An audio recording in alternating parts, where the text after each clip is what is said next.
Last time we started on a sort of journey. We were talking about this dictionary data structure, which stores some collection of elements where every element is identifiable as far as the dictionary is concerned by some key K.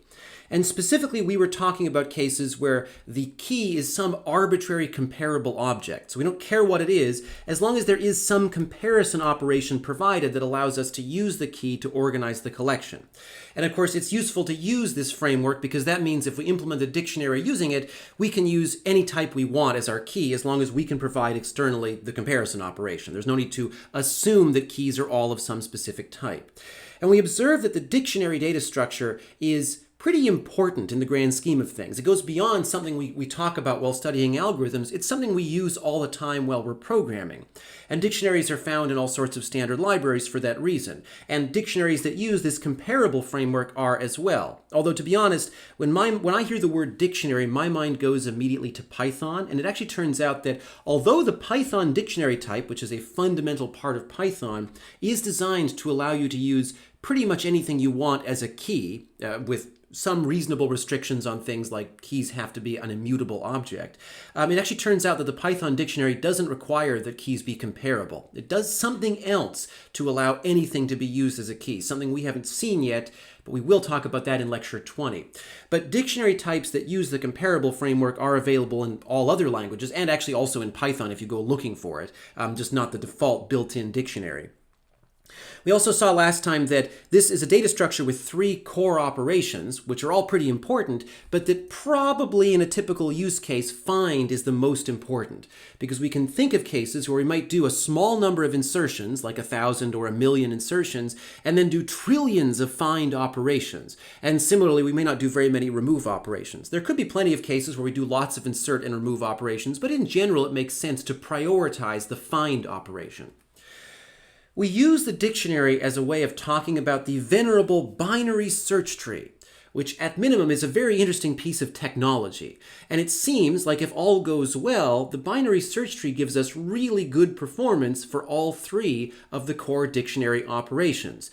Problem is, all does not always go well. So in the worst case, which seems to be rather uncommon, but it's still possible, we could end up with a binary search tree with a large height. And it turns out that all of the key operations, insert, find, and remove, are bound to the height of the tree. So if the height is large, all 3 operations take longer. And in the worst case, the height of my tree could end up being linear. It could be more or less equal to the number of nodes in the tree. So it actually could be like n-1 if you've got n keys in your collection. This is a bit of a problem because it seems like the binary search tree has potential. If things work out well, if the tree ends up being balanced, and I'll talk about that again in a minute, if the tree ends up being balanced, it does seem as if we can get really fast and streamlined operations across the board, including a find operation that's competitive with binary search, hence the name binary search tree. The problem is we don't seem to have a way of ensuring that balance is maintained at any point in the process using the default insert and remove operations. And the question we had to ask ourselves at the end of the last lecture is there a way of guaranteeing balance somehow? Either by guaranteeing that the tree never becomes unbalanced during some insertion or removal, or alternatively, by allowing imbalances to occur, but finding some way of quickly fixing them when they occur. So if an insertion operation creates an imbalance, it quickly fixes it before the insertion is over, such that the tree is always guaranteed to be balanced before I do any find operation. And ideally, we can find such a thing. If we can't, then there's a lot of reasons why the humble sorted array might actually be a better implementation of a dictionary than a binary search tree. And we can't have that. So that's one reason to pursue this. So in cases where our binary search tree is balanced, and I keep refusing to give a clear definition of what I mean because my intention is that we take that term intuitively. We don't actually need to formally define the word balanced. We just need to use that as a rule of thumb, as some way of glancing at a tree and saying that tree looks like it's off or not. And so I would say this tree is pretty balanced. However, I will give, some impression of what I mean by that. I want the height of the tree to be big theta of log n. Like I said last time, I don't mind if it's like 10 times log n or 100 times log n, as long as you can guarantee me that it's always going to be at most some multiple, some constant multiple of log n. That's all I need. In cases where the tree has that amount of balance, the height is within some constant multiple of log n, that's enough to guarantee that all of my dictionary operations are big theta of log n, because they're all big theta of the height. What I will observe about the tree that we're currently looking at is that I think it looks balanced by sight. I don't need to see this to know what balanced means. I can just glance at it and say it does look as if keys are distributed reasonably well among the tree. That is, in general, if I look at a typical internal node of the tree, I will see that there's some stuff on the left and some stuff on the right, and they're more or less the same number of things in both cases. I'll also observe that we talked about bounding the height of trees back when we discussed heaps, and we observed that if we can force our heap to always be a complete binary tree, that's one way of guaranteeing the height is going to be low.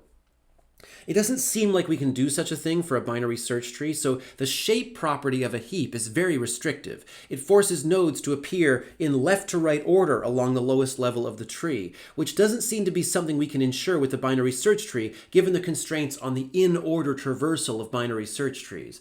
What I will observe about the tree that we're currently looking at, though, is that it actually has a lot in common with a complete binary tree. So the first, every level up to the last level, so every level before this level here, is actually full. So up to the second to last level, it's a full binary tree.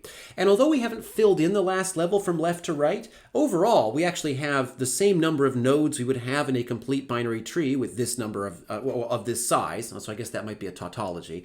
And that if we were to pack them in from left to right, we would actually get a complete binary tree. So this is no taller than a complete binary tree. It has no greater height than a complete binary tree on the same number of nodes. However, we notice that if we perform the wrong sequence of insertions, it's possible to break whatever balance already existed. And in the most extreme case, we could create a binary tree with insertions in the wrong order that basically gives us none of the benefits of having binary trees. So our binary search tree ends up essentially just being a list. It's just a list that leans down to the left. And this is actually going to be worse than if we just had a linked list. If I used a linked list to implement my dictionary, I would probably end up with faster performance in practice. I mean, it would be within a constant factor, but ultimately a linked list is a simpler structure, and therefore iterating over a linked list is likely to be faster than iterating over this particular binary search tree. And the problem is we can't seem to control that the insertion process does this, because every time we insert something, the insertion process goes and finds the position where the insertion should be performed. It performs an unsuccessful search. So suppose I want to insert the key 7 here. Well, we'd find ourselves down here and then have to add this leaf. The insertion process always adds a leaf, and so we don't have very much control over where the insertion process puts something in the typical binary search tree insertion algorithm. And it's of course very reasonable of us to expect that as we add more and more keys to our tree, that the height will eventually increase. We just want to control that height increase so that we don't end up increasing the height by 1 every time we insert one key. I want to try and ensure that the height increases at relatively irregular intervals, and that I get to do a lot of insertions before the height increases over time, I guess. It's okay if a couple of insertions in a row increase the height, as long as a bunch of insertions that I do after that don't increase the height. I want the number of height increases to be very sparse compared to the number of keys that I insert. In this case, what I've ended up with is a glorified linked list.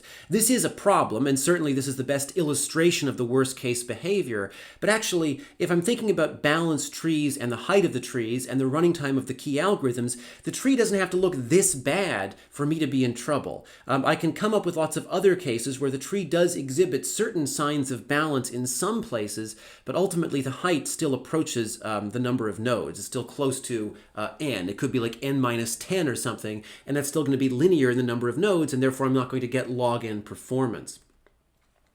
So for example, take a look at this tree here. Here is a tree that I again argue is pretty easily, I think we can agree this is balanced. I don't think we need a formal definition to glance at this and say this tree looks pretty balanced. If I choose some internal node and I look at the left and I look at the right, it looks like overall there are more or less the same number of things on the left and right. It's okay if it's not exactly the same. So if I look at the root, there is significantly fewer items on the left than on the right, but in general, if I branch in one direction, I am eliminating a decent number of possibilities, and that means I can expect to actually get some of the benefits of having a binary search tree.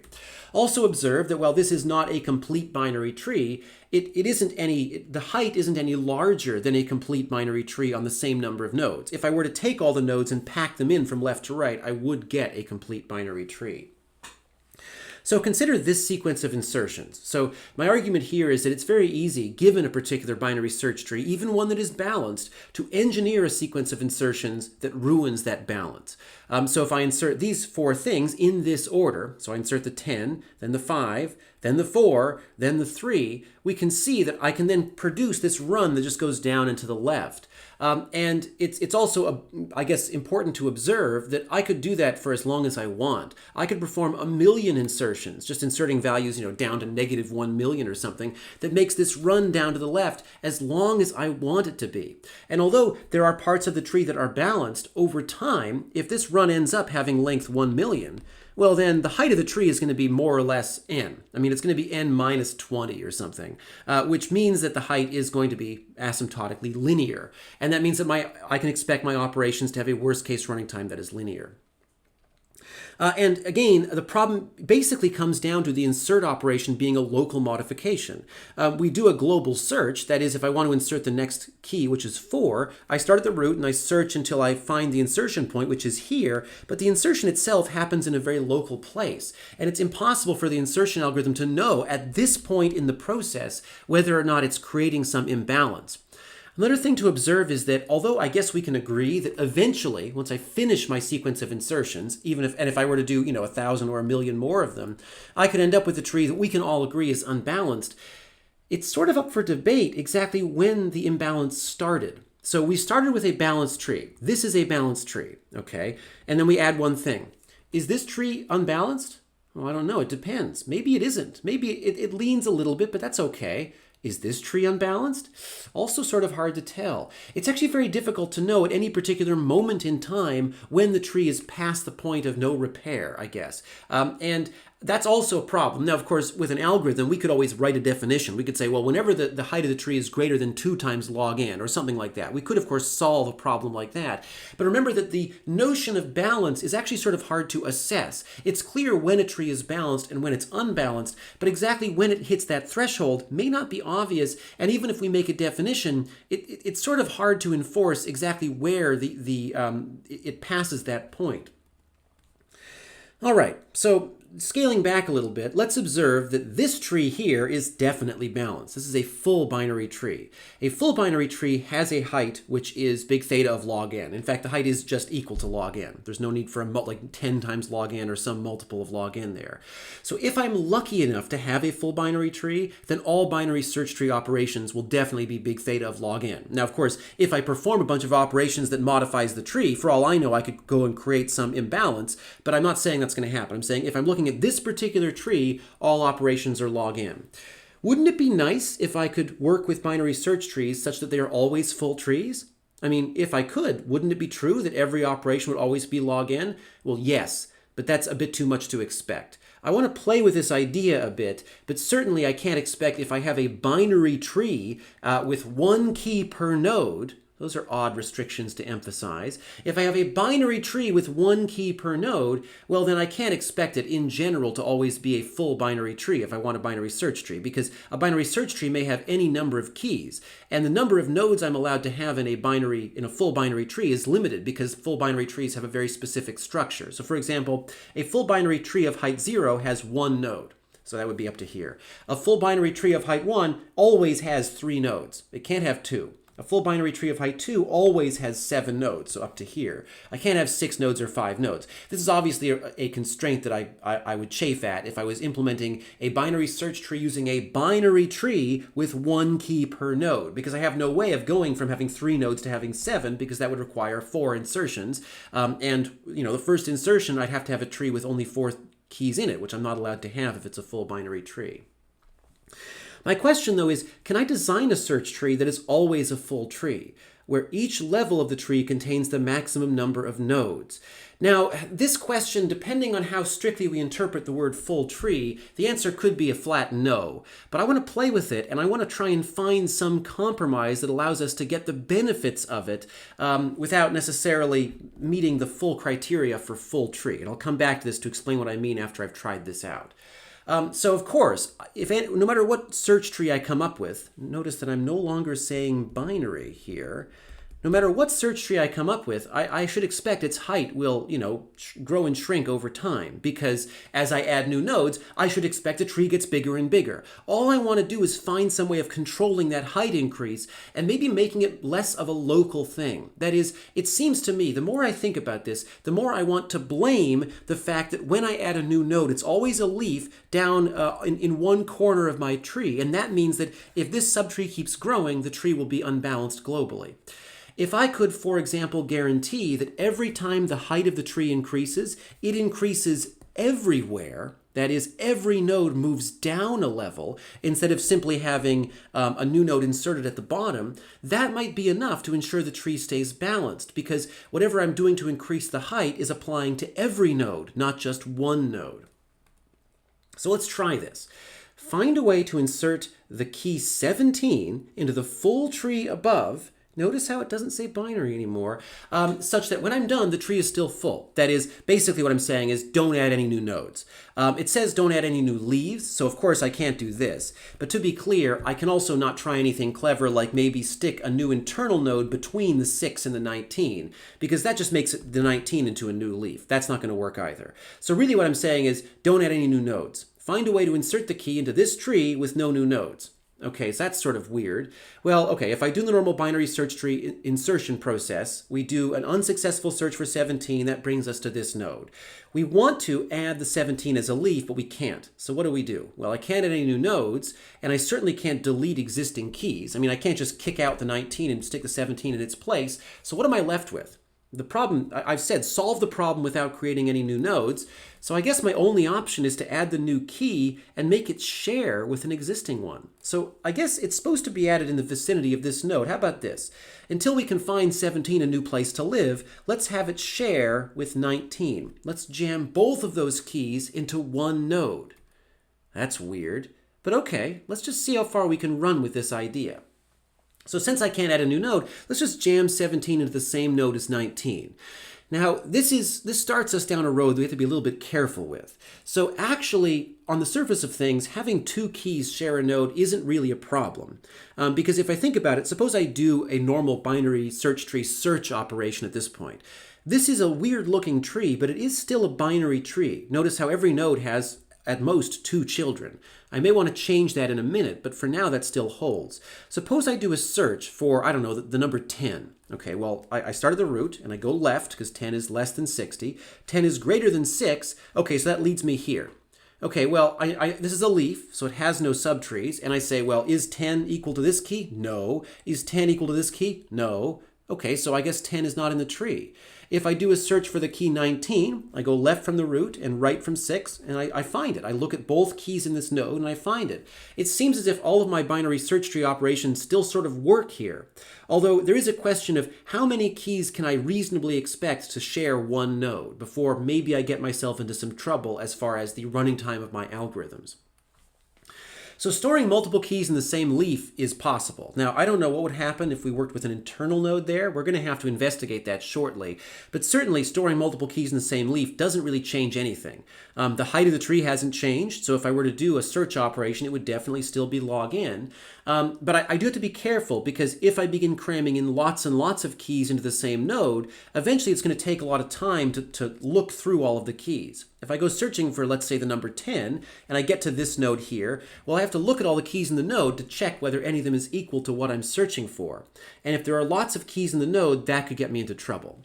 So the basic rule is, as long as the number of keys per node is bounded by a constant, so if I say there will be at most 5 keys per node, or at most, 100 keys per node, then searching inside of the node to look for a particular key is still constant. Because if there are at most 100 things, looking at 100 things, that's a constant time operation. In this case, I'm going to keep things humble, and let's just assume that we're going to restrict every node to contain at most 2 keys, because certainly you can agree that looking at 2 different keys instead of just 1 can't take that much longer. It is going to take a little bit longer, but not in a way that will affect the asymptotic running time of my algorithm. And maybe just this amount of flexibility is enough. Maybe by allowing every node to contain at most 2 keys, I get enough flexibility that I can guarantee that the height of my tree stays manageable. Okay, let's do another insertion. And of course, the insertion will be tailored to, give us a bit of grief here. So insert the key 10. Okay, so obviously an unsuccessful search leads me down here again. And so the only place that 10 can be inserted, which preserves the ordering, that's not quite true. But the only way that I can insert the key 10 following the normal convention for binary search trees, where I do a search, go down to a leaf, and then stop, would be inserting it into this node here, which I'm not allowed to do because I'm only allowed to have 2 keys per node. I can just stash it there while I think about what to do next, so we'll just put it there. And this is not allowed because I said there are only 2 keys allowed per node, but I'll just stick it there while I try and figure out a more permanent home for it. And so I have this overfull node that I now have to resolve. I have to do something to clear out this node to reduce the number of keys stored inside of it. So where do I put the 10? I guess I could move the 19 or the 17 if I wanted to, but one of them has to go. I still don't want to make new nodes if I can avoid it. I want to find some way of not creating any new leaves. So I could observe that, if I were to take this overfull node, what I really want to do is basically split it up into pieces. I could even think about it like saying, how about this? I'll make it into its own little subtree. I'll stick 17 in the root, and then I'll push 10 downwards, and I'll push 19 downwards. Notice that splitting it into 3 nodes like this sort of naturally lends itself to a little tree with 3 nodes, with the middle key as the root. But I can't do this, because doing this would create new leaves. I'm not allowed to push extra keys downward in my tree. So why not push them upwards? Instead, because I'm not allowed to push things down, why not take one of the keys in my overfull node and just push it up into the parent? Because I notice my parent only has 1 key, and if I jam a second key in, then I'd have 2 keys in the parent and 2 keys in the child. So I could try something like this. I could take the 10, which can't fit inside of this node down here, and I could jam it into the parent node. Now, I will argue that doing this seems to be valid because if I produce an in-order traversal of my tree, and I adopt the convention that when I do an in-order traversal with a node that has 2 keys, I just list both of those keys in order. If I do that traversal, I do get back a sorted ordering. So I am still working with something that does meet the criteria of being a search tree. It is, in fact, as of this slide, still a binary tree because each node has only at most 2 children. I still think I might want to change that. The argument I'm making here is that I don't think this takes full advantage of this new model of having 2 keys per node, and here's why. Suppose I do a search for the element 7, or I want to insert the element 7. How would that work? Okay, well, I look at 60. 7 is less than 60, so I go left. Now what do I do? Well, I can't go left because 7 is not less than 6. I can't do that. I can't go right because 7 is not greater than 10. Okay, so what do I do if I want to insert the 7? Does that mean I have to stick the 7 into this node here? Not quite, because 7 is between 6 and 10. It almost feels like I should be allowed to put 7 in the middle, because now that I have 2 keys per node, there are no longer just 2 possibilities for where some key could be relative to my node. So unlike over here, where something is either less than 70 or greater than 70, there's now the situation where it's either less than 6, it's between 6 and 10, or it's greater than 10. There are 3 possible paths I could choose, so it sort of feels like I should be allowed to have 3 subtrees and not 2. So here's my idea.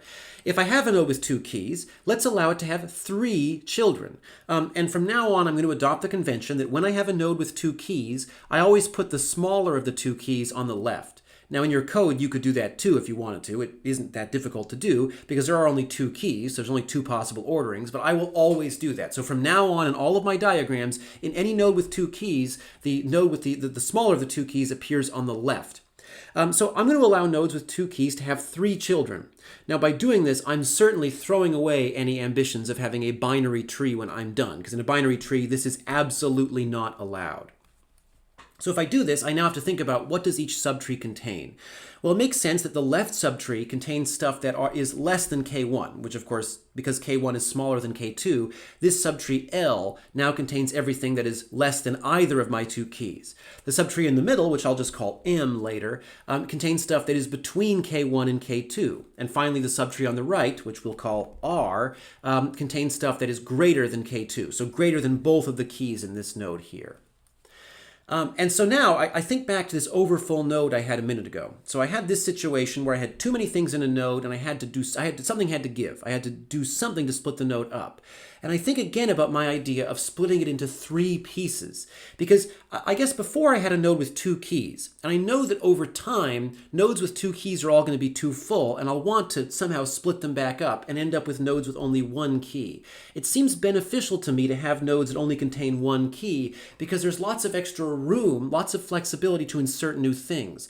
So I suppose I want to arrange it so that if nodes get too full and I have to break them up into pieces, I break them up into pieces that are only nodes with one key to, increase the amount of flexibility left over for later. So let's think about this. Suppose I split this node up into three pieces, the 10, the 17, and the 19. And I want to push one of them into the parent. I argue that it makes sense to push the 17 into the parent, having it share with 6, because then the 10 can become the middle subtree of that resulting node, there's this node here, and the 19 can become the right subtree, because 10 is going to be between 6 and 17, and 19 is going to be greater than 17. So I push the middle key upwards, and I break up the other two, so the outer two keys, so the 17 goes up, and the other two keys become the new subtrees of the parent node.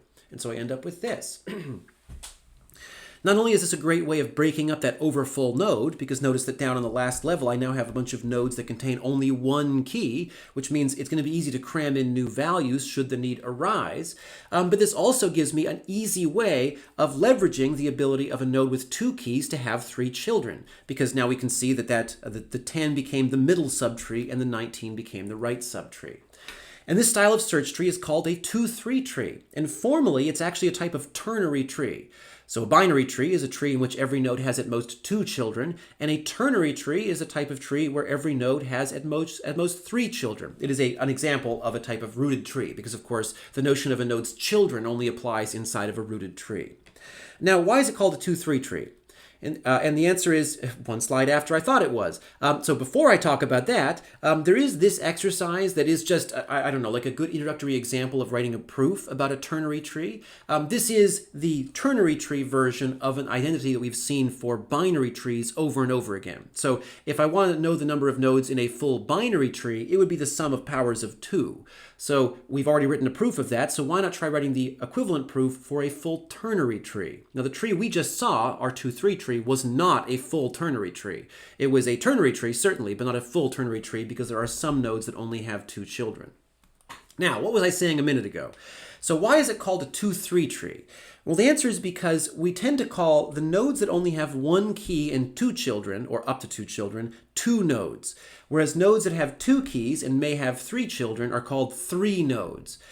Now, when I first learned about 2-3 trees, I thought this was sort of weird, because to me, I thought, the important thing from the search tree point of view is the number of keys. So why not call this thing a 1 node and this thing a 2 node?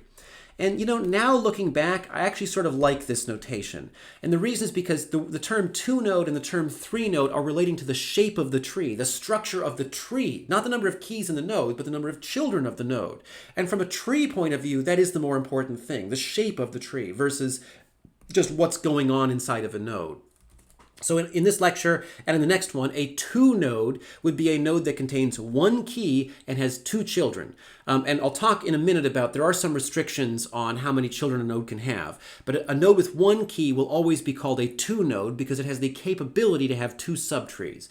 A node that has 2 keys is always going to be called a 3 node because it has the capability to have 3 subtrees. And recall, as I mentioned a minute ago, whenever I draw a 3 node, I'm going to draw it with the key that is smaller on the left.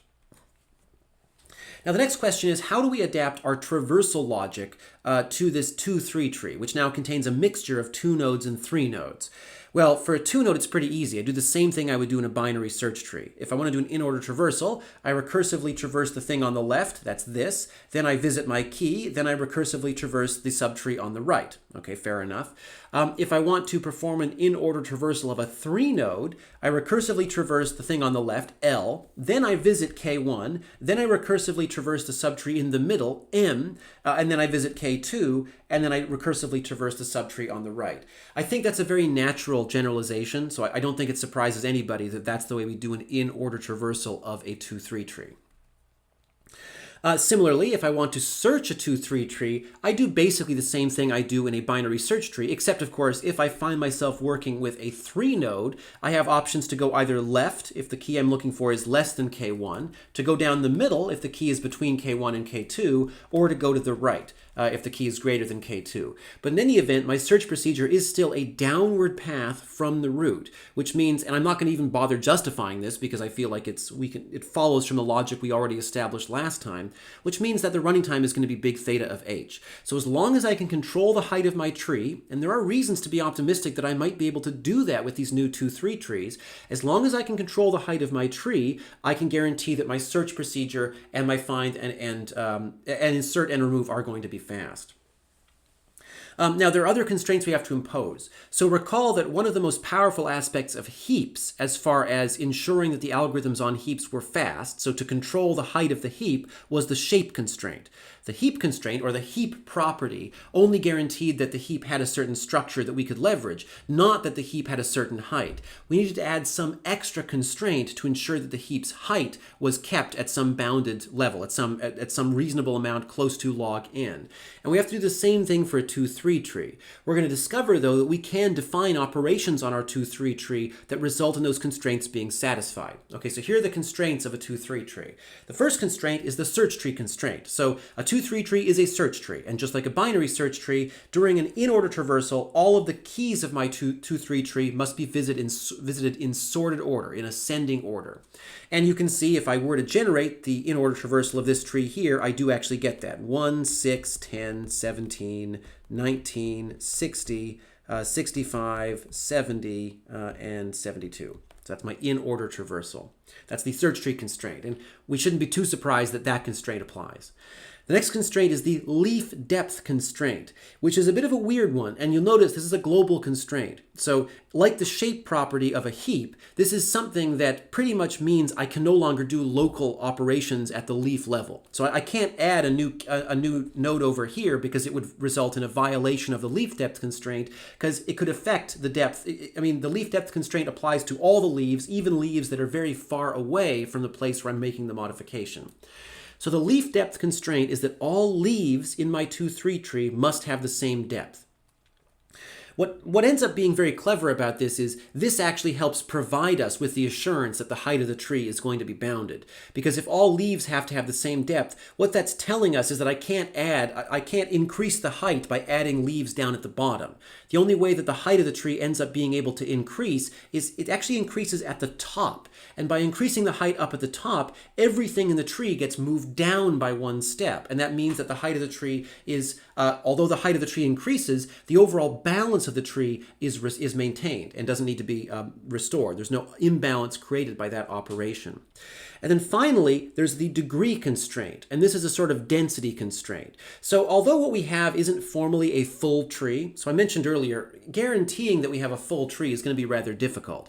This is not a full binary tree because, it's not a binary tree. This is obviously also not a full ternary tree because in a full ternary tree, every node has to have 3 children, and this one doesn't. This is sort of inhabits a weird space between a full binary tree and a full ternary tree. It has more keys than I could store in a binary search tree that was full. So that is, a full binary tree would have fewer keys than this. It has less keys than I could store in a full ternary tree. But it does benefit from having the same height as a full binary tree. And so one of the ways that we can't impose a constraint that says this thing must be a full tree. Instead, a combination of our leaf depth constraint and our degree constraint sort of force it to inhabit that space between full binary tree and full ternary tree. And as long as it's at least as dense as a full binary tree, it turns out that's enough to guarantee that the height is going to be log n. So the degree constraint is that if I'm looking at a two-node either is a leaf and therefore has 0 children, or it's an internal node and has 2 children. It is not permitted for a two-node to have only 1 child. So this situation here wouldn't be allowed in a 2-3 tree. Similarly, if you have a three-node is either a leaf, in which case it has 0 children, that's not pictured here, or it has 3 children. You're not allowed to have a situation where your three-node is missing 1 or 2 of its subtrees. Okay, so we know all the constraints, and so now a few comprehension questions. Is this a 2-3 tree? Okay, so there are 3 constraints we have to enforce. We have to enforce that it is a search tree, and just quickly I will verify that if I do an in-order traversal, I get 1, then 6, then 10, 17, 19, 60, 70. Okay, so the search tree constraint is satisfied.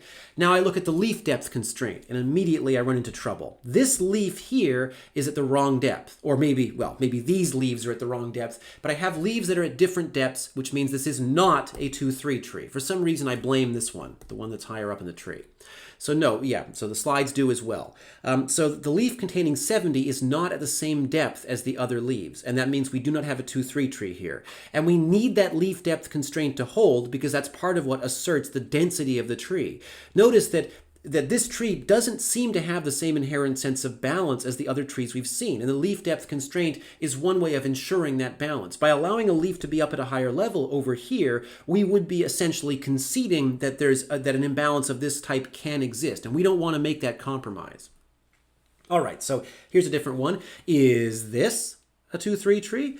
Okay, there are 3 constraints to enforce. We'll start with an in-order traversal. So I get 1, then 6, then 10, then 17, then 19, then 60, then I get, so I walk down here and I walk to the left and I get 62, 65, 70, 71, 75, 79. That's in order, so that looks good. Okay, the leaf depth constraint is very clearly satisfied because all the leaves are on the same level of the tree.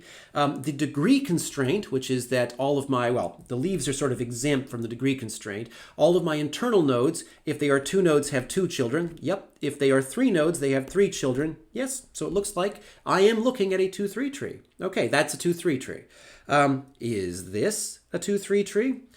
Okay, so on sight, it does look as if the leaf depth constraint is satisfied. There are my leaves. They are all the same level.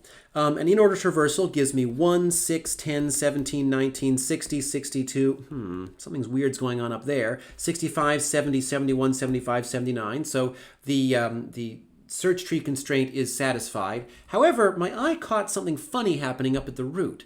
The root is a 3-node. It has 2 keys, but it's missing a subtree. And that means that we do not have a 2-3 tree. So the degree constraint is not satisfied here because we have a 3-node that does not have 3 children. So this is not a 2-3 tree. All right, is this a 2-3 tree?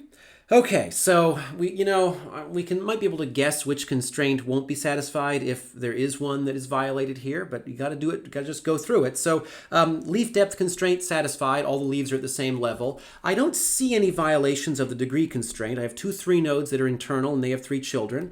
I have a 2-node up here which has 2 children. So I do my in-order traversal. 1, 6, 10. 9, okay, there's our problem. So 10 comes before 9. Those are out of order, therefore it's not a 2-3 tree. So the search tree constraint is not satisfied. All right, so we've seen our comprehension questions. I hope it's clear now that ultimately, if all of those constraints are met, you are looking at a 2-3 tree. And we'll talk about this a bit over the next couple of lectures, but there are a lot of cases where a binary search tree could also qualify as a 2-3 tree. So when you're lucky enough that your binary search tree is a full binary tree, it is also a 2-3 tree. It just happens to be a 2-3 tree with no 3 nodes. It actually turns out as well that binary search trees and 2-3 trees are just special cases of a very general structure called a B tree. So a binary search tree is a B tree in which every node can have 1 key. A 2-3 tree is a B tree in which every node can have 1 or 2 keys. But we could think of generalizations of generalizations of that which allow any number of keys, any fixed number of keys per node. So consider this structure, which would be a B tree where I have up to 3 keys per node. I recycled this diagram from some slides I used teaching a database course a long time ago, so they look sort of strange. But typically when we draw B trees, we need more complicated notation because B trees are used for a lot of other things that we don't really need them for. So for basic dictionaries that we're studying, we typically would not need some higher order B tree. In a database application where you often need to store a tremendous amount of data, more than would fit in memory, and you have constraints that go beyond things like running time, B trees can be very helpful. So a B tree is a search tree, so the search tree constraint holds, where every node has up to some fixed number Q keys and up to Q plus 1 children. And one reason we might want to do that is because, for example, in a database system where you might have trillions of keys or something, often the real bottleneck isn't running time. It's not stuff like, can you do the search in log n time? The running time is you have to store some of your search tree on a disk or on some persistent storage medium, which means if you want to traverse the tree, you have to read each node of the tree off of your storage medium, which can take forever. That is, the time it takes to traverse a tree in memory is nothing compared to the amount of time it takes to wait for something to be read off of a disk, because disks are orders of magnitude slower, disks and other persistent storage. So I'm referring, of course, to solid state storage as well. If you have to read something from persistent storage, it takes so long that you actually might want to optimize your search tree, not to the running time of the operations per se, but instead to how many times you have to read something off of the disk. It also turns out that disks work in a very strange way, and this is actually also true of solid state storage, but in a different sense because of the way that caching works, that often it's the case that it costs just as much read time to read a small portion from disk as it would to read an entire block of data for some predefined block size, like 4 kilobytes or 1 megabyte or something. And there's an incentive, therefore, to have whatever you read from disk be the same size as the blocks on your disk. And that's one reason why you might see in a database application B trees where the number of keys per node could be thousands, because you're going to have to read them from disk anyway. Why not just read as many as you possibly can with the same read operation? So anyway, it turns out the core operations for B trees are log n, although they have a huge amount of constant time overhead when you have these huge nodes that might have thousands of keys. That's a compromise that people designing such things are willing to make because they're not optimizing for running time as far as the processor is concerned. They're optimizing for trying to save accesses to disk, trying to save accesses to persistent storage. In some cases, for all we know, the storage medium itself is also connected via a network or something, and so it's very slow compared to, let's say, the memory bus of the machine. And so there are data structures that generalize 2-3 trees and binary search trees further that could be useful in those cases. And what's interesting is that the operations we're going to talk about today actually also generalize. That is, there are going to be differences, but if you know how to derive the insertion and removal operations for a 2-3 tree, it isn't difficult to see your way to deriving them for a higher order B tree. So we won't talk more about B trees, but keep that in mind that what we're talking about with binary search trees and B trees are actually sort of two rungs on this long ladder, this much more generalized data structure called a B tree. And so, as I said a minute ago, I got a bit ahead of the slides. B trees are often used in cases where the bottleneck isn't processing time. It's stuff like storage performance. It's the amount of time it takes the time you spent waiting for something to come back from your storage medium. All right, so I want to begin justifying that if I have a 2-3 tree that obeys all of the constraints, that in fact it does have log n height, and that therefore all I have to do is show that I can perform searching, insertion, and removal in big theta of h time to show that my 2-3 tree gives me log n performance across the board. So to prove that the height is log n, I'm going to start by proving this. We've actually seen the binary tree variant of this theorem before. I'm going to prove it in a way that's a bit more verbose than we need. That is, I could cut a couple of corners quite reasonably in this proof, but I'm going to show all of the aspects of the proof. I'm going to write more than I have to, just because it's not often we get the chance to write a proof about ternary trees, and I want to savor every moment of it. So the proof is by induction. And I should add, this is going to eventually be used to prove that the height is log n, but I'm going to take a long way there because it just is easier to prove this theorem than to prove the property I want directly. Okay, so by induction, a 2-3 tree height of height 0 is just one node, so it doesn't really matter whether it's a 2-node or a 3-node. If I'm looking at a tree of height 0, it's going to be one node, and so that's also going to be a leaf, and that means that there is one leaf, and the theorem holds. Because, as I said, if it has height h, it has at least this number of leaves, 2 to the h leaves. Okay, so my hypothesis, and it's going to be a stronger hypothesis, although it actually turns out I don't need a strong hypothesis for this. Suppose all 2-3 trees of height h have at least this number of leaves, 2 to the h leaves, for some h greater than or equal to 0. Okay, so here's the induction step, and as I said, it's a bit longer than it needs to be. Consider some arbitrary 2-3 tree of height h plus 1, and now consider the root of the tree. And so I'll sketch this here. So here's R, and then it's got some subtrees. I don't know whether it has 2 or 3 subtrees. This is the part where I would be allowed safely to cut some corners. So one thing I know is that my root R cannot be a leaf, because the total height that I'm looking at is h plus 1, and h plus 1 is at least equal to 1. So that means R has to have at least one child. Okay, so it's not a leaf. By the degree constraint, that means R has to have 2 or 3 children. There must be at least 2 subtrees below R. There could be 3, but there can't only be 1. That would violate the degree constraint. All right. Now, each of the 2 subtrees is the root of a 2-3 tree, because a 2-3 tree is a recursive structure. By the leaf depth constraint, each of these 2-3 trees is non-empty, and that means that they both have to contain at least one leaf. By the leaf depth constraint, the leaves in each of the 2 subtrees have to be at the same level. And if we work backwards from that, we realize that what that's saying is that each of the 2 subtrees must have the same height. So that means the subtree on the left has height h, the subtree on the right also has height h, and so would the subtree in the middle if it existed. It has to have height h. Because if it didn't, then we know that those subtrees contain leaves, and that would mean that there are leaves that are at different depths among the different parts of my tree. Okay, so the subtrees of my root R must all have the same height. Because the total tree has height h plus 1, that means all of the subtrees below R have height h. Okay, so by the induction hypothesis, we know that every subtree below R must have at least 2 to the h leaves.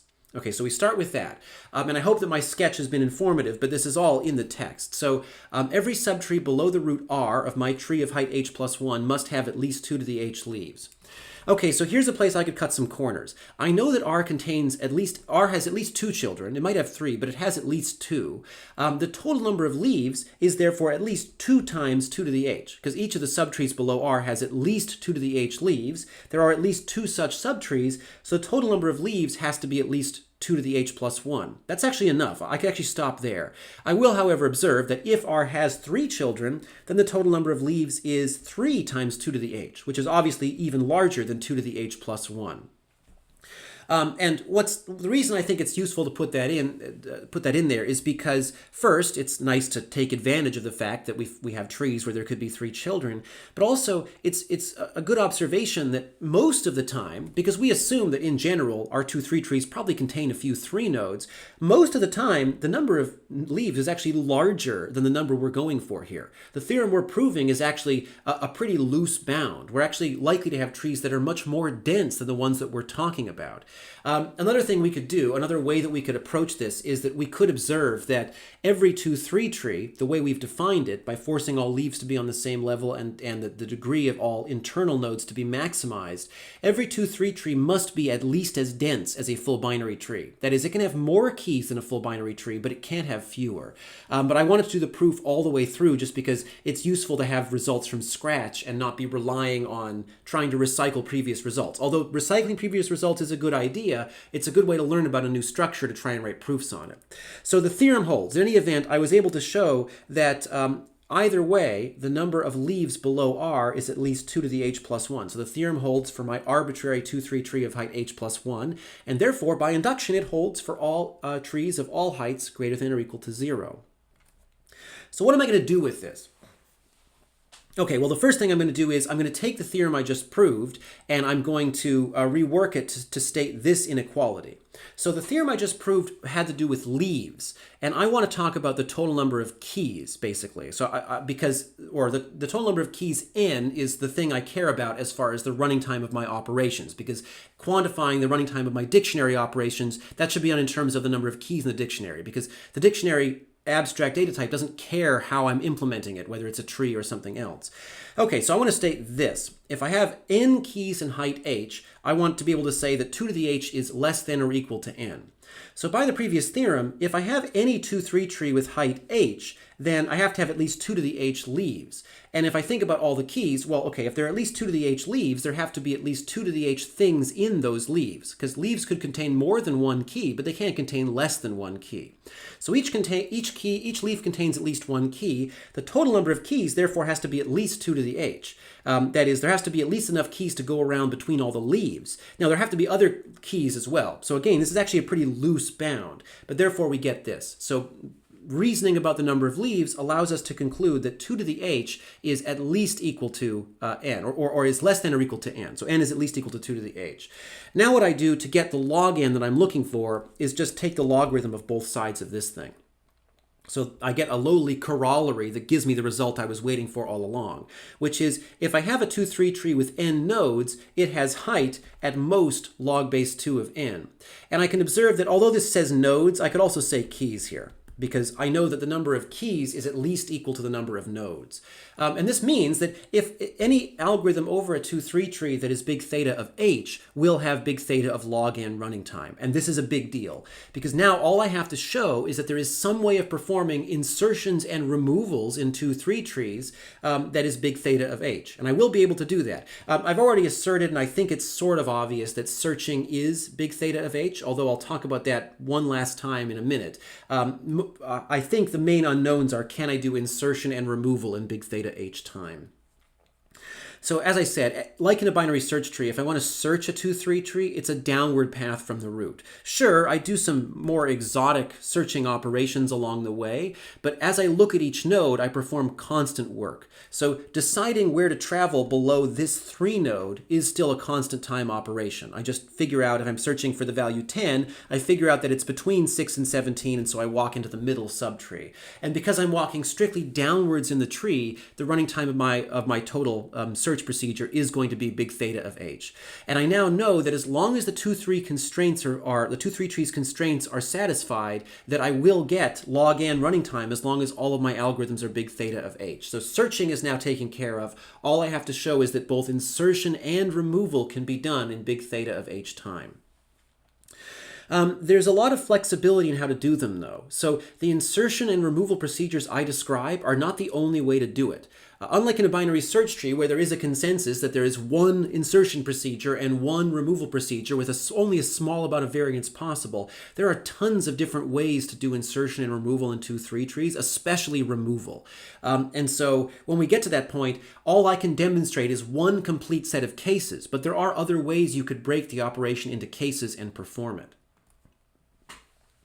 And so that means basically, in general, any operation, if you define any algorithm that has the running time we want and results in a tree that satisfies all of the constraints, then what you have produced is a valid algorithm for the purposes of insertion and removal. So if you wrote an algorithm that didn't do any of the things I'm about to show you, but still was big theta of h and still produced a 2-3 tree that satisfied all of the constraints, then you will have written a valid insertion algorithm or a valid removal algorithm. So I'm only showing one set of options. I will claim, and I think this is a justifiable claim because I will explain at each step why I think that this is going to hold. I will claim that the procedures I'm going to provide will be big theta of h. And what I'm going to argue along the way is basically that the way it works is every insertion or removal will trace a path to the bottom of the tree, which is big theta h, because along the way it just does constant time work, and then maybe trace a path all the way from the bottom back to the top. But that'll be it. So one vertical path down, followed by one vertical path up in the worst case. At each step along those paths, it might inspect a node and its immediate family. That is, it might look at its parent, its siblings, and its children. But any node has a constant number of immediate family members. So even if I look at all of them, I'm still doing a constant amount of work. That means if I do that constant amount of work all the way down the tree and all the way back up the tree, I'm still doing big theta of h work in total. I won't present pseudocode, And I would argue that's because I can't. I also would argue that even if I could, it would be completely useless. That is, if you want pseudocode for 2-3 tree operations, it's out there. You can go look for it, but it's pages and pages long, and it's pretty difficult to figure out what's happening because of all the fiddly pointer details and rearranging of nodes. Instead, all I can present are a bunch of diagrams that summarize all of the cases. And I believe this is complete enough that you could implement a 2-3 tree entirely based on what I'm providing in the slides. That is, pseudocode not only would be incredibly verbose, I don't think it would be helpful. I think that me paging through 20 pages, 20 slides worth of pseudocode wouldn't really make it any easier to implement a 2-3 tree. So as I said a minute ago, my justification for the running time will be that both insertion and removal can progress. A single insertion or removal consists of at most 2 vertical paths through the tree. So each path has length big theta of h. At each step along that path, I consider a single node of my tree and all of its immediate family members, so parent, children, siblings. There are only a constant number of those things, and therefore each stop along the way for each of these paths I'm following will require a constant amount of work. So if the 2 paths together are big theta h time, then that means the whole operation is big theta of h. And I think that's pretty much all I'm going to say about running time. So I will observe the ways in which I'm working with the immediate family, but that is my overarching justification for the running times of what I'm about to present. Okay, so here's a 2-3 tree, and we notice it's been wide set so that I can insert lots of stuff into it. Let's insert the key 6. Okay, so just like in a binary search tree, the first step of my insertion procedure is to find the leaf node where an unsuccessful search would terminate. And that, in this case, is here. And we'll notice that in this case, the leaf I end up at is a 2 node. It has room for an extra key. And so this is our easy insertion. We just jam the extra key into it and we're done. So because the node has room, we have to do nothing else. We are always allowed to expand a 2 node leaf to become a 3 node leaf. All right, having done that, let's insert the key 17 into this 2-3 tree. As before, we end up over here in this leaf as the insertion point. Okay, but at this point, we can't add 17 to the node without overfilling it. But in fact, we're going to do that temporarily. So just like in the previous lecture, while we're in the middle of insertions and removals, we will allow certain rules to be broken, as long as we can guarantee that by the time we're done, all the rules will be followed. So I have I'm going to call this thing a 4 node, because just like how a 3 node could have up to 3 children and 2 keys, a 4 node, if they were allowed to exist, could have 3 keys and up to 4 children. We're not allowed to have 4 nodes, though, when we're done. So I can make one temporarily, as for bookkeeping purposes, but I need to get rid of it before the insertion is over. So the question here is, what do I do with a 4 node? And the answer is I split it up into pieces. And like I mentioned earlier, the way we perform such a split is we take the middle key. So in the 4 node, there are 3 keys. We take the one in the middle and we send it upwards. And we then break up the other 2 things. The other 2 keys then become individual 2 nodes of their own. So I send the 10 upwards to join the 50 in the root, so that the root becomes a 3 node, 10 and 50. The 6 becomes the left subtree of that. The 10 becomes the middle subtree of that. And the existing right subtree of the root becomes the right subtree of my new 3 node. Okay, so I end up with this. And so I fragment my 4 node, I send the middle key upwards. And because there is space available in the root, that is possible. I can just leave it there, and then I now have, when I divide my 4 node up, I get these 2 new subtrees, which join the subtree that already existed off of the root. And so I have 3 subtrees, and I have a 3 node, and it's easy to then assign those to the 3 positions for the 3 nodes' children. And in this case, the insertion can end because the root did have space to take on that extra key. All right, let's insert the key 5 into this 2-3 tree. We go looking for the insertion point. It's this leaf here, which now has space again. So I just jam the 5 directly into it. Okay, that wasn't so bad. All right, let's insert the key 9. So we're getting a lot of attention on this side of the page today. Okay, so I go over to this leaf and I want to insert the key 9 there. Okay, so I stick it there for lack of anywhere better to put it. I make a temporary 4 node. I know by now what I do when it's time to split a 4 node. So I break off the 9 and the 5 into individual things and I send the 6 upwards. The problem is when I send it upwards, it then joins 2 other things. Okay, so I now end up with a temporary 4 node at the root. Notice that because it's a 4 node, I am allowed to temporarily have 4 children for it. Because when I split the 5, 6, 9, I split 9 into being a new subtree, so 9 has to be one of the children of the root, and I split 5 into being a new subtree. So once I stick the 6 up here, I have 4 subtrees to account for. The two other subtrees of the root, as well as the 2 new subtrees I just created. And so I do this, and I end up with a 4 node at the root. And of course, I'm not allowed to have a 4 node, I have to split it. So what do? Well, we know how to split a 4 node. I take the middle key, and I send it up.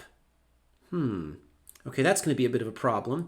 Okay, but ignoring that for the time being, I then take the key on the left and I split it off into its own 2 nodes. So 6 becomes a 2 node. And we can see that in this case, the thing I'm splitting has nodes below it. It has subtrees. So when I do the split, what I'll do is I'll split the subtrees evenly.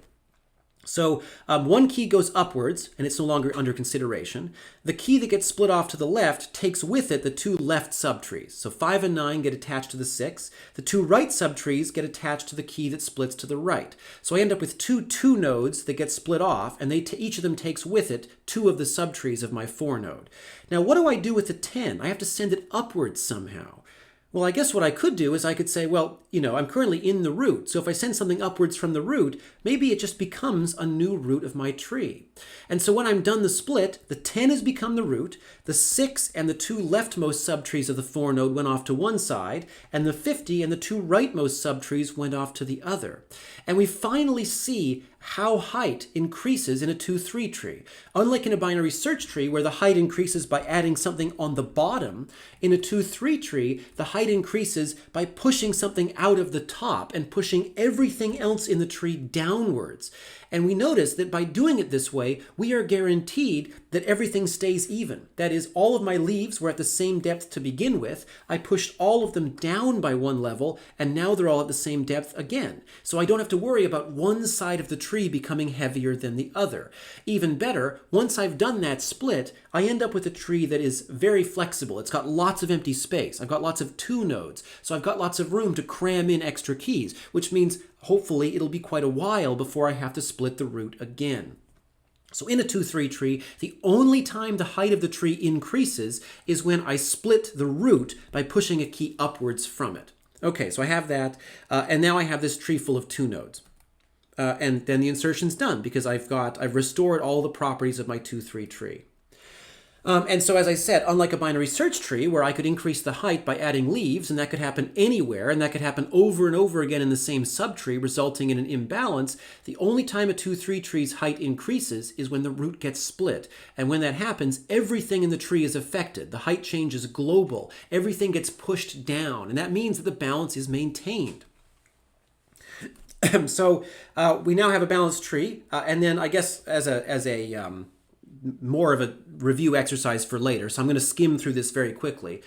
We can then try inserting a long sequence of keys and look at all of the exotic insertion cases in context. So I'm just going to skip through these slides, mostly because that way if you want to try this insertion later to practice with 2-3 trees, you can do so. I might pause if I see something fascinating. Okay, so we insert 6, there we go. We insert the 10, and of course inserting the 10 just involves cramming it into the same node as the 6. If I want to insert a node after another node with a root that is a 3 node, so I insert the 17.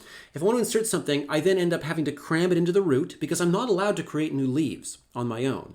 I cram it into the root and then I have to split the root. And so I end up with this tree here. Okay, so then I insert the 5, it crams it into that leaf there. I insert the 4, I then have to split, so I send the 5 upwards and I change the 6 and 4 to become new subtrees of the root. So I end up with this.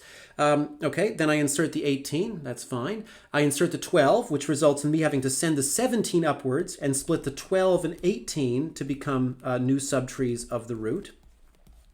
But when I do that, I notice that my root becomes overfull. So now I have a root, which is a 4 node, and I have to split the root. So I split the 5, and I have it take with it the 4 and the 6. I split off the 17, and it takes with it the 12 and the 18, and I move the 10 upwards, and it becomes the parent of both. There it is. Okay, so I'm done inserting the 12. I insert the 19. That's an easy one. I insert the 20, so I now have to push the 19 upwards. I know I said I was going to just skim through this, but apparently I couldn't resist. I push the 19 upwards. I move the 18 over to become the middle subtree of the new 3 node, and the 20 becomes the right subtree. I end up with this. And the insertion is now concluded because I have a balance. I have my tree's constraints are now obeyed again. There's the 99. There's the 1. And then I've inserted the 0, so I have to push the 1 upwards. And I end up with this. And then I insert the 2. And then I insert the 24, and then the 24 gets pushed upwards, and that creates a 4 node. Okay, so now I push the 19 upwards. The 17 takes the 12 and 18 with it and becomes the middle subtree of my new root. The 24 takes the 20 and 99 with it and becomes the right subtree of my new root. And I have this. I add a 9. That was an easy one. It just goes over there. I add an 11, and then we have this complete tree. And we're ready to talk about removal. So I filled this tree up, and we saw that most of the insertions were actually pretty easy. So if we skim back over all those cases, most of them actually were just adding one more key to a 2 node. It was relatively rarely that we had to split, and reasonably rare that we had to do more than one level of split at a time. And that's a sign that the 2-3 tree is a sort of stable structure that's been designed carefully, because it's one thing to have to do a bunch of cascading operations, but ideally we can do simple operations most of the time. And these long cascades, for example, having to cascade from inserting at a leaf all the way up to the root, should happen rarely, and when they're over, we should have a tree that has a lot of empty space left, so we don't have to do that one again for a while.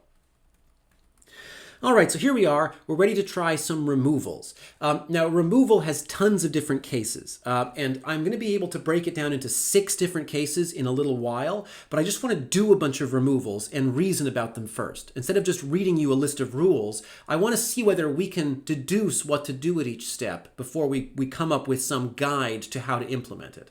Let's remove the key 4 from this 2-3 tree. And as you would expect, I have structured this sequence of exercises so that the easy ones are first, and they're just going to get more and more difficult.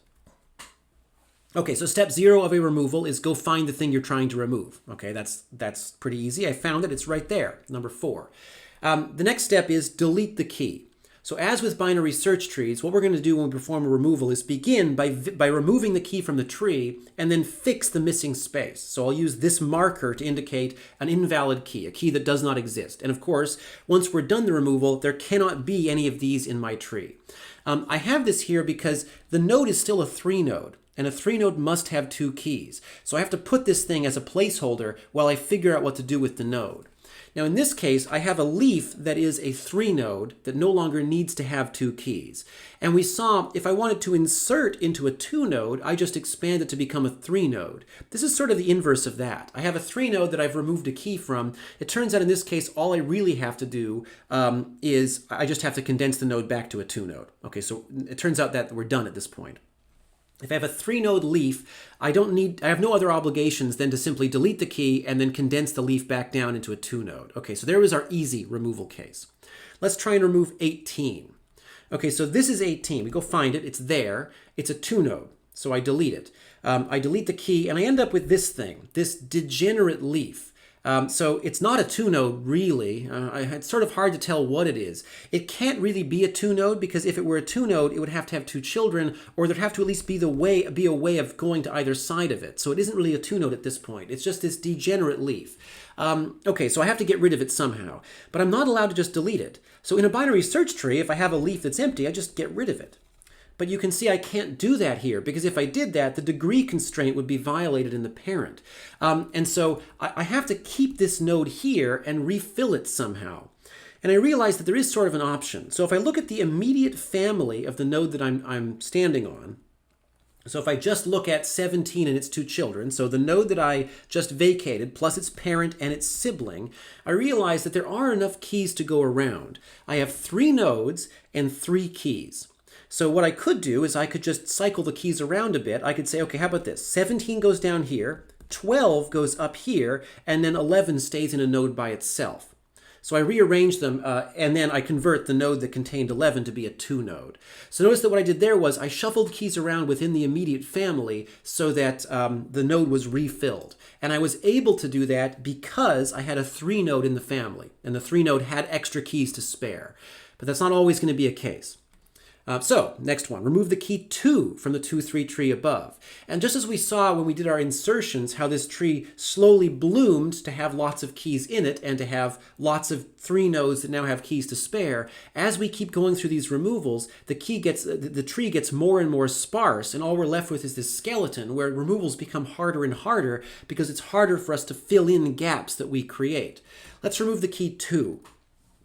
Okay, so there it is there. It's a 2 node, so I vacate it. Okay, so again, I have this 2 node that I can't easily delete. I have to fill the position somehow or eliminate the position altogether. I mean, if I delete the node, then the degree constraint isn't satisfied. But if I find a way of converting this to a 2 node, then I might be able to get rid of this node altogether. But again, what I'll do is look at the immediate family and see what my options are. So I have this immediate family that has 5 keys in total. So 1, 2, 3, 4, 5 keys. And I have 4 nodes. And so I can think of that there should be some way of rearranging keys within the family so that I end up with all of my constraints satisfied. There could be more than one way of doing that. And in particular, the one I'm going to go for might actually be the least popular possible way. So I suggest doing this. I say, okay, we've got 5 keys, and we have this family that could contain up to 4 nodes, but I could also break it up into 2 3 nodes, each with 2 keys, and the root, the parent, becomes a 2 node. If I were implementing this, there are a few reasons why this might not be the ideal solution. One of them is that now I have lots of 3 nodes, so if I do lots of deletions, then it's easy to delete from these 3 nodes. But if I do insertions, I'm pretty much guaranteed that I'll need to split one of the 3 nodes.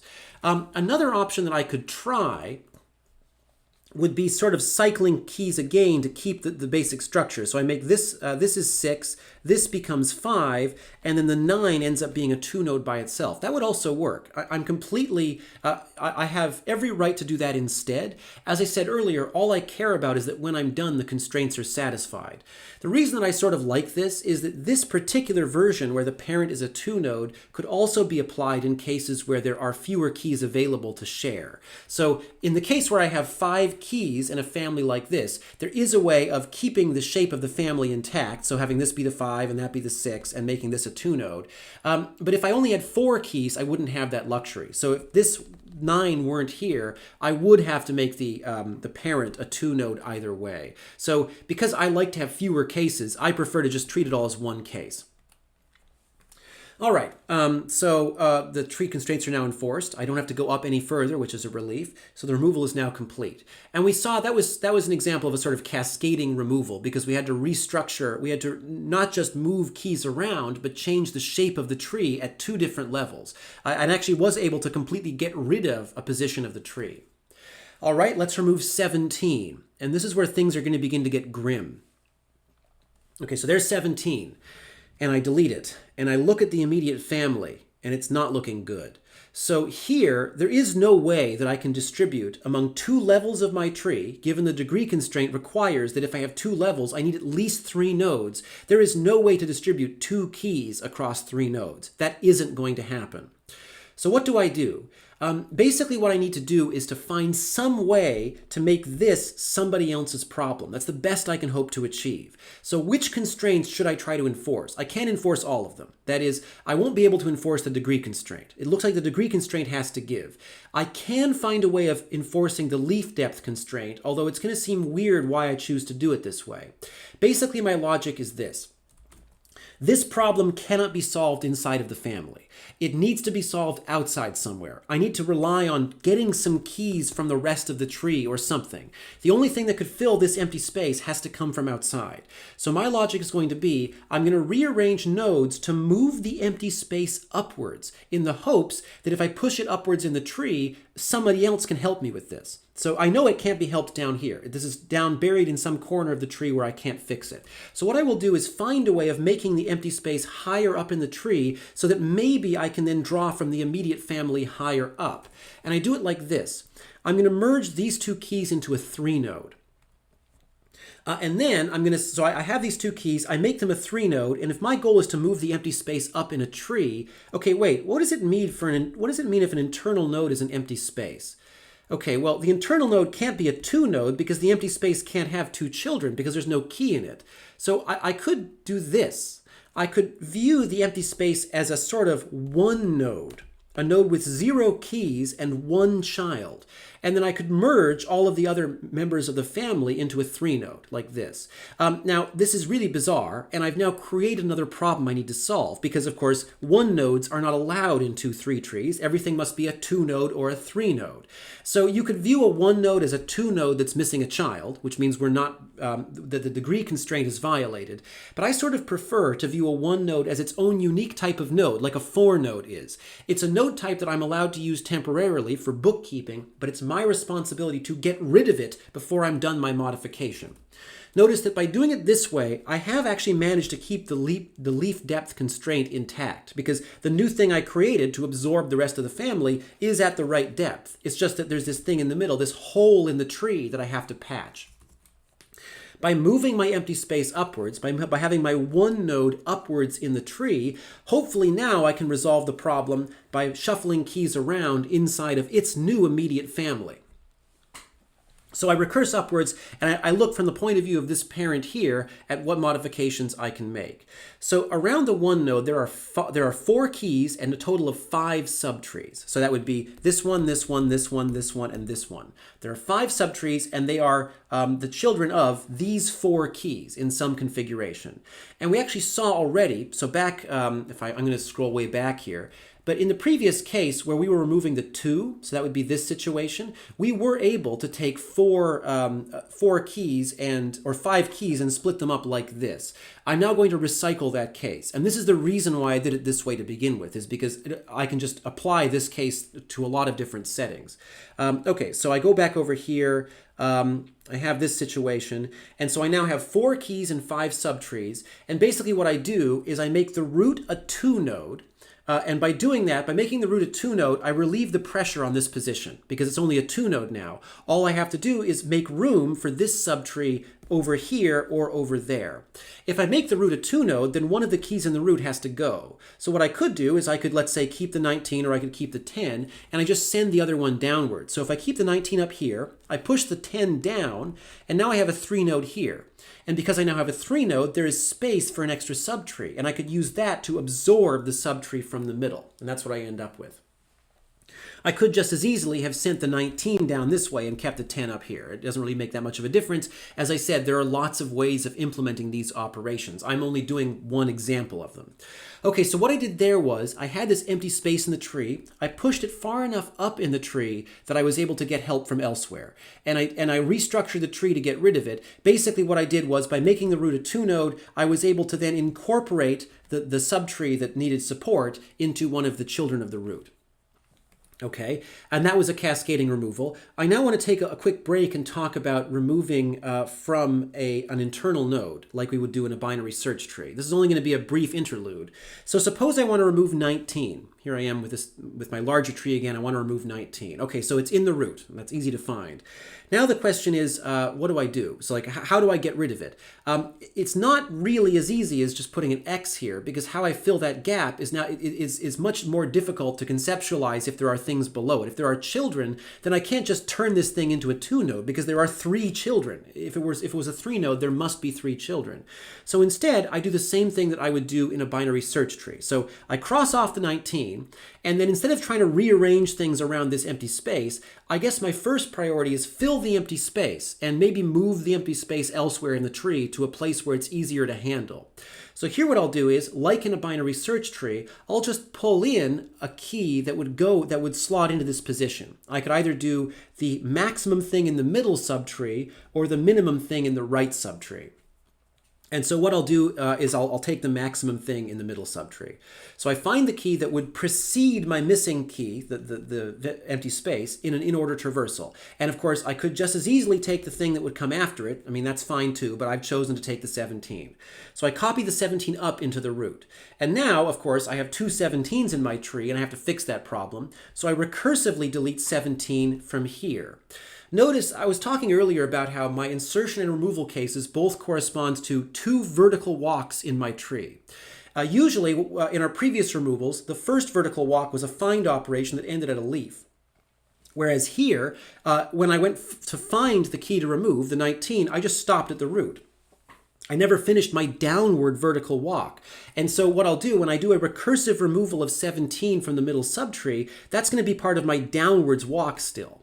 Okay, so I do that. I recursively remove 17 from the middle subtree, and then by now I'm actually all the way down at a leaf, and now I have this hole in my tree at a leaf again, just like I did before, and now I have to work back up the tree as I fill in the gap, as I address this empty space. And so this actually ends up being pretty much exactly the same as the previous removal, where I end up having to merge 11 and 12 into a 3-node leaf, and I pull this thing up and make it a 1-node in the middle, and then have to resolve it. So we just resolve that the same way, and we end up with this, and then we solve it the way we did before, although the keys get balanced a little bit differently, but I end up with a tree of similar structure to what I had in the last example. Okay, so I want to go back to talking about removal of a leaf, and I want to address the most severe case. So here I have a tree that is pretty sparse. A lot of 2 nodes. And I guess we already know intuitively that in insertion, you like 2 nodes because when you have a 2 node, you can easily add a new thing to it without needing any further work. With removal, you like 3 nodes because if you want to delete something from a 3 node, it's usually pretty easy, a pretty local fix. If I want to delete something from a 2 node, I might end up with this empty space, a 1 node that has to be resolved. And we can see, therefore, in a tree full of 2 nodes, I could have quite a problem to solve if there's nowhere to put that empty space. And this is going to be probably the worst example of that. So let's remove 99. Okay, well, there's 99. We're going over to the right-hand side of the tree for a change. Okay, so I delete it, and now I end up with a gap in my tree. And I know that, as before, there are only 2 keys available in the immediate family, which means I have no way of fixing this problem internally. So the best that I could do is put 20 and 24 into a 3 node, and then move this up and make it a 1 node. So I end up with this. And all I'm doing here is hoping that somebody higher up in my tree can fix the problem, because I can't fix it down where I was. But I can't, because again, the immediate family of my missing node only contains 2 keys. So what do I do here? Well, you could make the argument that somewhere in this tree, like over here, there are some extra keys available. Or you could even argue, you could make an argument about what's going on here. You could say, maybe I could move the 24 up or something, or the 20 up, although you couldn't do that because you'd still need to have 2 children below whatever node you create. The problem is, even if there are keys available somewhere in my tree, I only have a certain amount of time to do this operation before it becomes too slow. I can only do a single path upwards in my tree at this point. So if I have to go all the way down to the left to find something, then I'm not going to be able to perform I'm not going to be able to restore my tree fast enough. I'm going to end up with an insertion or removal operation that is too slow. So I have to find some way of resolving this 1 node only working upwards in the tree. So what did we do last time we had this situation? We have 2 keys in a family of 3 2 nodes. That would actually just be here. I have an empty space, and I have 2 keys in the immediate family. What I do is I condense those 2 keys into a 3 node, and I push the 1 node upwards. So I'm going to do that here as well. I'm going to condense 6 and 19 into a 3 node. So I'll map that out. Here's 6 and 19. They are now a 3 node. And they can take the 3 subtrees. There they are. They become the left, middle, and right subtrees. And what do I do with the 1 node? Well, I do the same thing I did here. I make the 1 node the parent. So we end up with this rather weird situation. And I say, now what do? I have a 1 node with nothing above it and 1 thing below it. And I realize I'm actually home free. I've managed to push the 1 node all the way out of the tree. It's now basically in empty space. So I could just pretend it wasn't there and say instead, this is the root of my tree. So just like how the only time the height of a 2-3 tree increases during insertion is when you split the root, the only time when the height of a 2-3 tree decreases on removal is when you're able to push a 1 node all the way up the tree until it becomes the root. And when you have a 1 node that's the root, you can just make the root whatever its child is immediately. So this, in a sense, is sort of the opposite of the splitting operation that we had with insertion. And so all I do is delete the 1 node and make its child the new root of the tree. And now the tree is balanced. Okay, that's a lot. There are a lot of different cases, and the examples I did may not have covered them exhaustively. So what I'm going to do is, on the next few slides, I'm going to go through all of the different removal cases. Now, there basically are 6 of them. Depending on how you break it down, there could be more or less. In fact, up until last night, I had 7 of them in my slides, and I decided eventually that one of them was redundant, so I reduced it to 6. the cases I'm talking about, like there are variants of them that have to do with symmetry. That is, if you think about this situation here. So suppose I have something like this. Okay, well, in my mind, this is the same as this. So of course, here I have a 2-node where one of the children is an empty space. And it doesn't really matter whether it's the left or right child for our purposes. So I'm not going to consider these to be 2 separate cases. So when I say 6 distinct cases, I mean I'm not going to worry about situations where they're symmetric. I'm going to only worry about cases where they actually need to be handled differently. So I'll run through them. Now what I'm going to do in this section is I'm going to talk about the actual what's really happening with these nodes here. So the ones with K1, K2, K3, those are real keys. We do care quite a bit about what's happening below the nodes that we're working with. So I'm going to talk about the arbitrary subtrees below each node with T1, T2, T3, T4. And what we care about is, we don't know, T1 or T4 here is meant to represent an arbitrary subtree. This could be a huge thing or it could be empty. So a tree that looks just like this would still fall into the same case, where T1, T2, T3, T4 are just empty, because trees can be empty. But the idea is they are subtrees of any size. What we care about, though, is that they may contain leaves. Somewhere down in there, they may contain leaves. And to ensure that the leaf depth constraint is still satisfied after my operation is over, I have to make sure that whatever manipulation I do keeps each of the subtrees I start with at the same level they were at to begin with. I am allowed to move individual keys around, but I have to make sure that relative to the root of the subtree I'm working with, because each of these cases could be happening deep inside of a larger tree, relative to the root of the tree I'm working with, each of the subtrees that I start with needs to be at the same depth as it was at the beginning. And notice that whatever rearrangement I've done here, so I've rearranged this 2-node with a 3-node child into be a 2-node with 2-node children, that when I'm done, all of my 4 subtrees are at the same depth relative to the root that I'm working with that they were before. All right, case 1. Suppose you want to remove one of the 2 keys in a 3-node leaf. So you have a 3-node leaf, you get rid of one of the things in it, and now it only has 1 key. That's an easy one. All we do is turn it into a 2-node, and we're done. If it's a leaf, so if it's a leaf, I can easily go from a 3-node to 2-node. Okay, other option. Suppose that I am removing the only key from a 2-node leaf. And this, I guess from the point of view of this node here, what do I do? Well, the answer is I can't easily address the problem locally. So what I do instead is I walk up 1 step and I address it from the point of view of the parent. And I just restructure the parent. Now, it doesn't sound like that's a solution. What I really mean is, in the next few cases, we're going to see what happens if one of the children of a node is one of these, a degenerate node. What I'm saying is instead, if you delete the only key from a 2-node leaf, handle it from the point of view of the parent as you would any other case where one of your children is a 1-node, so case 3, 4, and 5. Okay, so here's case 3. And the reason for that, just to be very clear about that, the reason I'm saying recursively handle it is that we may have a situation where the parent's a 2-node, maybe it's a 3-node, who knows. All I'm saying is this is not something you can handle at this level. You have to handle it up here. All right, so case 3. Suppose you have a 3-node where one of the children is a 1-node, but that has a sibling, which is a 3-node, as its immediate sibling. Now, there is something you could do if this thing is a 3-node, but I'm not going to worry about that. So in my breakdown, I don't care about that.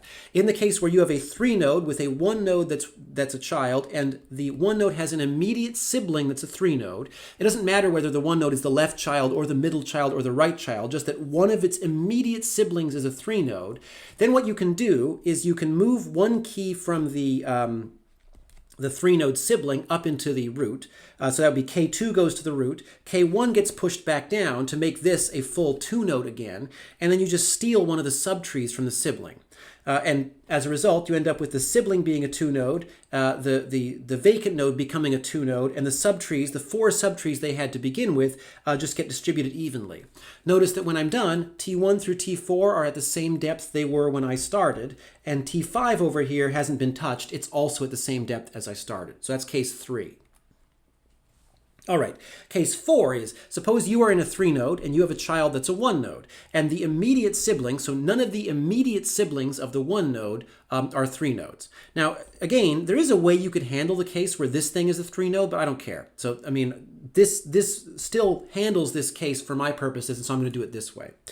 Okay, so basically here, the issue is that we don't have the same flexibility we had here, where we have a 3-node and a 3-node, where we've got quite a few extra keys to play with. We're going to have to condense something. So what we could do here is we could say, well, okay, we've got a 3-node parent and a 2-node sibling, and we can't keep all of this and still fill in this spot. So one option would be to take down one of the keys from the parent and then steal the key from the sibling and then merge the sibling and the 1-node together. The sibling already has 2 subtrees. The 1-node has 1 subtree. If I merge these to make a 3-node with one of the parent's keys, then I have 3 subtrees, or I have room for 3 children. Notice how all 3 subtrees are at the same depth as before. The parent can then become a 2-node because I've merged 2 of the children together. So by taking a key from the parent, I actually do end up balancing the books. I bring it down to the child so the subtrees can be surfaced, and I don't need it at the parent anymore because there now are only 2 children. This particular one is interesting because if you try other strategies, so there are other things you could think of, ways to rearrange keys. Like, why don't you keep the parent as a 3-node? Is there a way of doing that? And the answer is no, apparently, because the only other solutions I can come up with involve having to move one of these subtrees up 1 level, which is not allowed. They must be at the same depth going out as they were going in. The only thing I can do to keep all 3 of these at the same level, to me, it seems like the only thing I can do is this. So that's case number 4. All right, case 5. Suppose you have a 2-node where one of the children is a 1-node and one of the children is a 3-node. Okay, so this is an analog of case 3, but for the case where the parent is the 2-node. And this is a bit easier to handle, just like case 3 was. So all I do here is I note that I have in total 4 subtrees below the problem. I've got the problem in the form of a 1-node, but I have a key to spare over here. So all I really have to do is to rebalance. I move K2 up, move K1 down. Now I've got a 2-node again, and I can steal one of the sibling subtrees. The sibling has been depleted down to a 2-node. I now have a 2-node. All the subtrees are where they're supposed to be, so we're good. So that's the rebalancing I need in this case. And of course, that is a relatively easy case because there were keys available in the sibling. Okay, case 6. This is the one that's the worst news. So in case 6, all I can really do is push the problem upwards in the tree. I'm at a 2-node.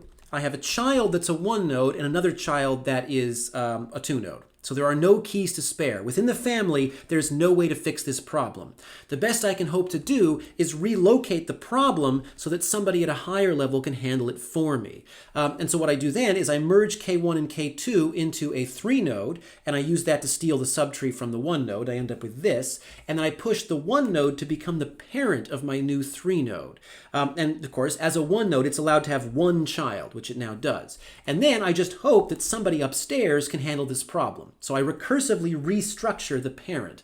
And you'll observe this is actually sort of the same as what I said in case 2. In case 2, I said, I have no way of handling this here, so just handle it at the parent. And if the parent can handle it, so if this thing happened to be a 3-node, then good. Otherwise, case 6 kicks in and we push it further up the tree. So the other case we should consider is if this turns out to be the root of the entire tree, I can't recursively restructure its parent, but there is an exception for that one case. If the 1-node ends up as the root of the tree, all I have to do in that case is set the root of the tree to be its child. I just erase the 1-node from existence. So 2-3 trees are log n. Insertion and removal and searching is all log n in a 2-3 tree. And we saw by going through the insertion and removal cases that it is indeed possible to preserve all of the constraints. We also saw via the proof we wrote earlier that when the constraints are satisfied, we end up with a log n height, which means that search, insert, and remove is log n. Now, one thing we also probably noticed is that the insertion and removal algorithms have a lot of overhead. There are a lot of cases to consider, and those cases require constant time, but they take the form of if statements. You have to ask, is this node, if I have an empty node, like if I'm sitting, for example, here and I'm restructuring, I say I have a 1-node child. Do I have a 3-node child or not? You have to add all these if statements to test for the possible cases, and that is overhead. Additionally, even when you're just searching, you have to define a separate search algorithm or a separate case of your search algorithm for searching a 3-node versus a 2-node. And so although 2-3 trees have log n performance, there is a lot of extra overhead that does slow them down. So they are log n, and that is a big improvement over binary search trees, but there are reasons why they still leave a lot to be desired. And although, as I said earlier, maybe that's the compromise we have to make. I'm willing to take a hit on insertion and removal if it means I get fast find operations. Especially if insertion and rule are going to be log n, I don't mind if it's log n with a big constant. I would certainly take that over a slow find operation. But the problem is even the search operation has a lot more overhead because you still have to handle 3 nodes and 2 nodes separately. There are more comparisons, more juggling of operations that we have to do. And so that leads us to this question. We actually have solved our problem, the problem we posed at the end of the previous lecture, but we're getting greedy. This might not be enough. We can do all of our operations in log n time, but now that I think about it, I sort of like the efficiency, the streamlined nature of a regular binary tree. Maybe now that I know what a 2-3 tree is, now that I understand the basic mechanics of its rebalancing operations, that is the fact that I tend to work upwards in my tree so that all height changes happen at the root, they happen centrally. Now that I know about that, maybe I can take that knowledge back and come up with some adaptation of a regular binary search tree, a binary tree, not some weird ternary tree thing that gives me the same benefits. So the question we have to end with today is, can we achieve the same balancing guarantees of a 2-3 tree, but without all the 2-3 stuff, using only a standard binary tree, that is to say only 2 nodes? Well, and the answer, we'll have to get to that one next time.